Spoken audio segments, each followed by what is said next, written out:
Hello दोस्तों, welcome to our channel Saurabh Singh study point. आज के लेक्चर में पढ़ेंगे क्लास 12 की फिजिक्स सेकेंड यानी प्रकाश के बारे में पढ़ेंगे आज लेक्चर में। फर्स्ट लेसन है प्रकाश का परावर्तन यानी गोली दर्पण एवं प्रकाश का अपवर्तन। तो यहाँ से देखिए, सबसे पहले हेडिंग है प्रकाश।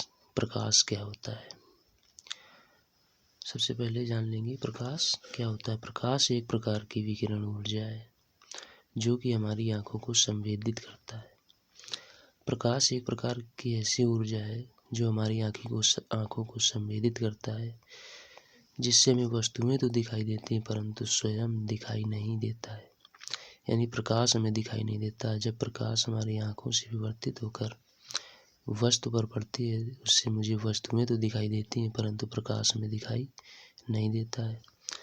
प्रकाश का जो वेग होता है, प्रकाश की जो चाल होती है 3 × 10⁸ मीटर पर सेकेंड होती है।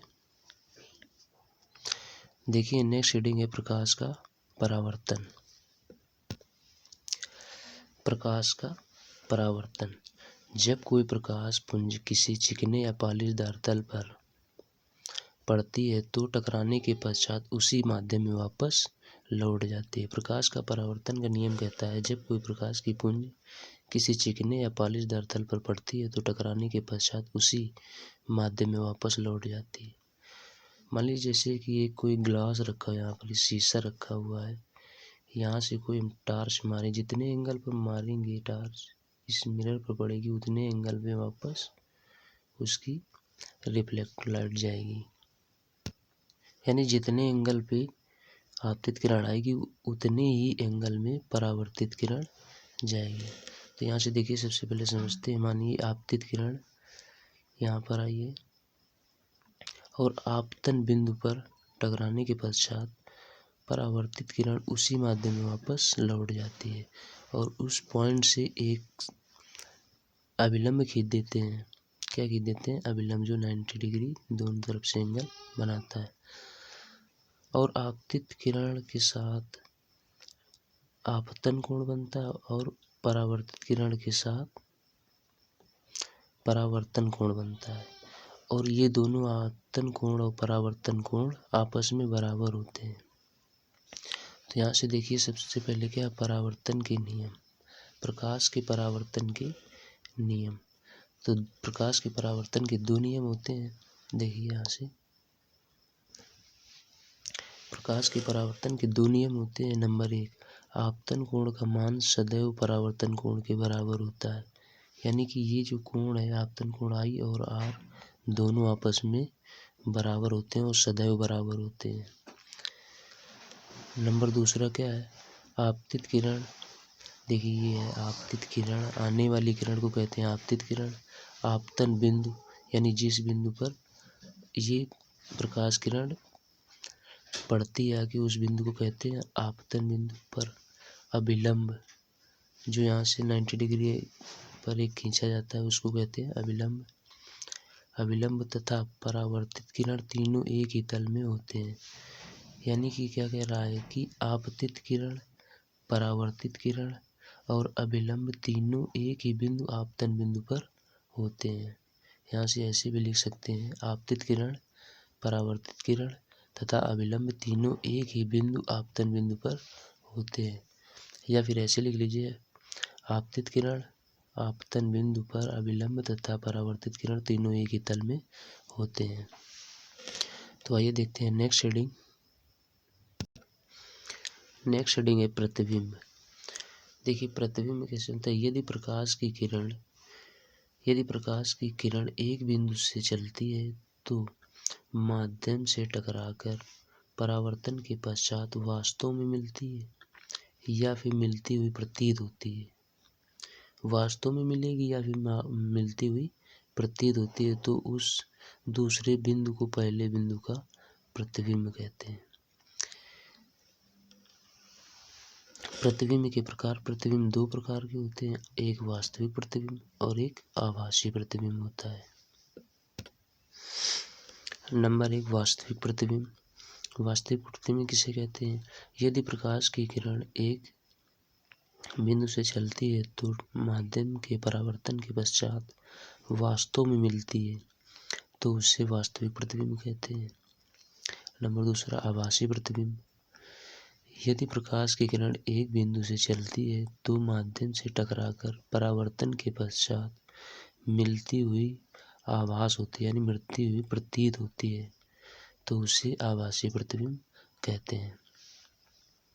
जो मतलब जहाँ पर वास्तविक में किरणें मिलती हैं उसे वास्तविक प्रतिबिंब कहते हैं, और जहाँ पर मिलती हुई प्रतीत होती हैं वहाँ पर आभासी प्रतिबिंब कहते हैं।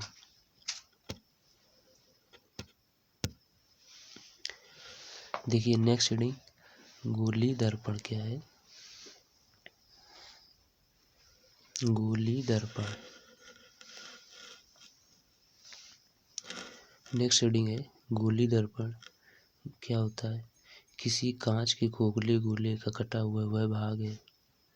किसी कांच के खोखले गोले का कटा हुआ वह भाग है जिसके एक पृष्ठ पर लेड ऑक्साइड की कलई तथा दूसरा पृष्ठ परावर्तक पृष्ठ होता है, गोली दर्पण कहलाता है। गोली दर्पण दो प्रकार के होते हैं।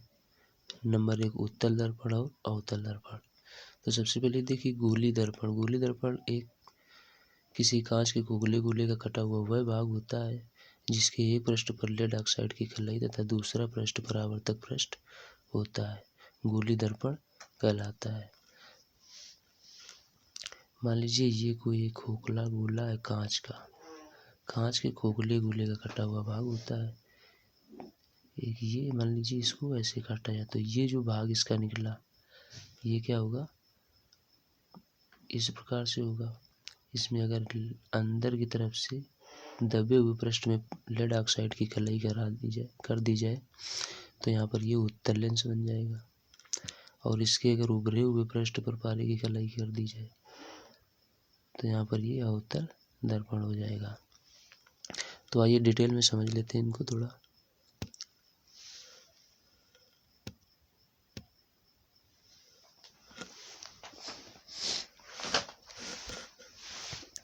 देखिए ये यहाँ से उत्तल दर्पण, ऐसा दर्पण जिसके दबे हुए पृष्ठ पर लेड ऑक्साइड की कलई तथा उभरा हुआ पृष्ठ परावर्तक पृष्ठ होता है, उत्तल दर्पण कहलाता है।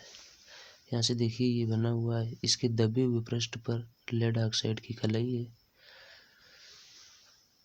और उभरा हुआ पृष्ठ परावर्तक पृष्ठ है, इसी को कहते हैं उत्तल दर्पण। और देखिए अवतल दर्पण, और दर्पण का मध्य बिंदु जो होता है वो क्या होता है? ध्रुव यानी पोल। देखिए नेक्स्ट है अवतल दर्पण, ऐसा दर्पण जिसके दबे हुए पृष्ठ पर लेड ऑक्साइड की कलई तथा दबा हुआ पृष्ठ परावर्तक पृष्ठ होता है, अवतल दर्पण कहलाता है। मान लीजिए देखिए M1 M2 एक दर्पण है जिसके उभरे हुए पृष्ठ पर लेड ऑक्साइड की कलई तथा दबा हुआ पृष्ठ परावर्तक पृष्ठ है तो ये अवतल दर्पण कहलाता है। अब समझेंगे प्रतिबिंब बनने के नियम। प्रतिबिंब बनाने के नियम।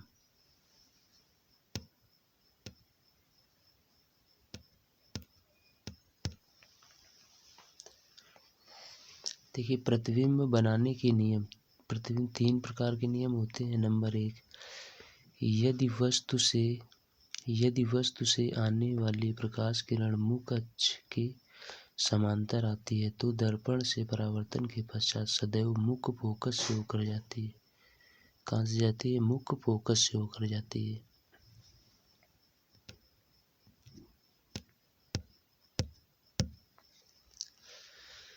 और दूसरा नियम है, यदि प्रकाश किरण मुख्य फोकस से होकर जाती है तो दर्पण से परावर्तन के पश्चात मुख्य अक्ष के समांतर हो जाती है। नंबर तीसरा है वक्रता केंद्र C से आने वाली प्रकाश, वक्रता केंद्र से आने वाली किरण दर्पण के परावर्तन के पश्चात उसी मार्ग में वापस लौट जाती है।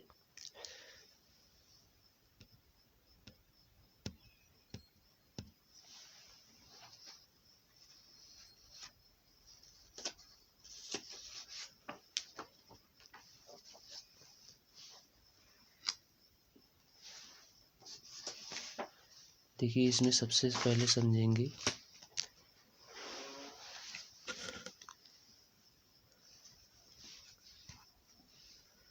प्रतिबिंब बनाने के नियम। यहाँ से लिखेंगे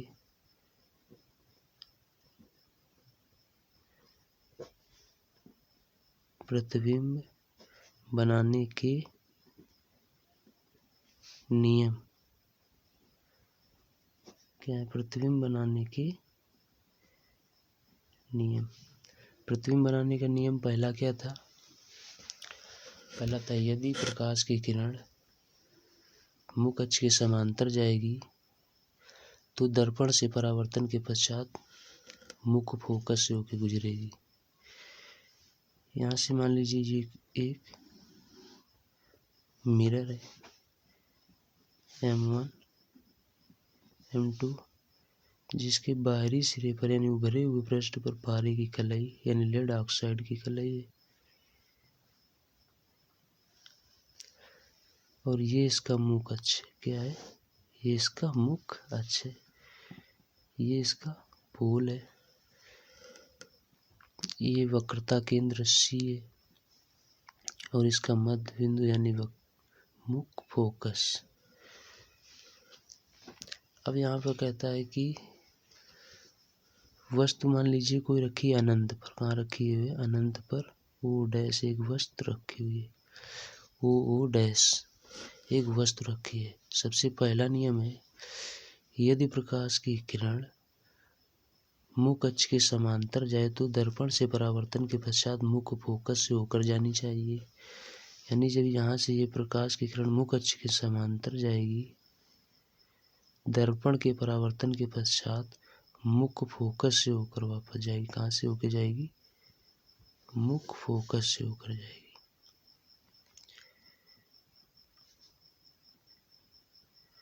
दूसरा नियम क्या था कि यदि प्रकाश की किरण मुख्य फोकस से होकर जाएगी तो दर्पण से परावर्तन के पश्चात मुख्य अक्ष के समांतर हो जाएगी। यानी यही अगर ये देखिए यहाँ पर ये पहला नियम था और ये देखिए दूसरा नियम।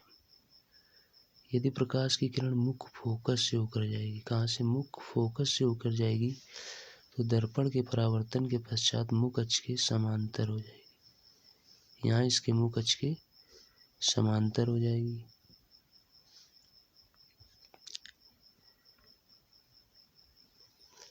और तीसरा नियम क्या है? तीसरा नियम कहता है कि यदि वक्रता केंद्र C से जाने वाली प्रकाश की किरण दर्पण से परावर्तन के पश्चात पुनः उसी माध्यम में वापस लौट आती, यानी वक्रता केंद्र C से ही वापस लौट आती, तो यहाँ से चलेंगे वक्रता केंद्र C से दर्पण से परावर्तन के पश्चात उसी माध्यम में वापस लौट जाएगी।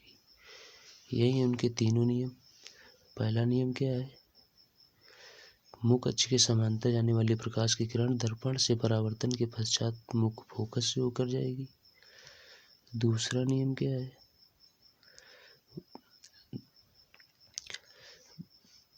दूसरा नियम है मुख्य फोकस से होकर जाने वाली प्रकाश की किरण दर्पण से परावर्तन के पश्चात मुख्य अक्ष के समांतर हो जाएगी। और तीसरा नियम है वक्रता केंद्र C से जाने वाली प्रकाश की किरण दर्पण से परावर्तन के पश्चात उसी माध्यम में वापस लौट जाती है। तो ये प्रतिबिंब बनाने के 3 नियम होते हैं। तो गाइस वीडियो अगर पसंद आए तो लाइक कीजिएगा, चैनल को सब्सक्राइब करें और वीडियो का लिंक दोस्तों तक ज़रूर शेयर करें। Thank you. जय हिंद। मिलते हैं नेक्स्ट लेक्चर में।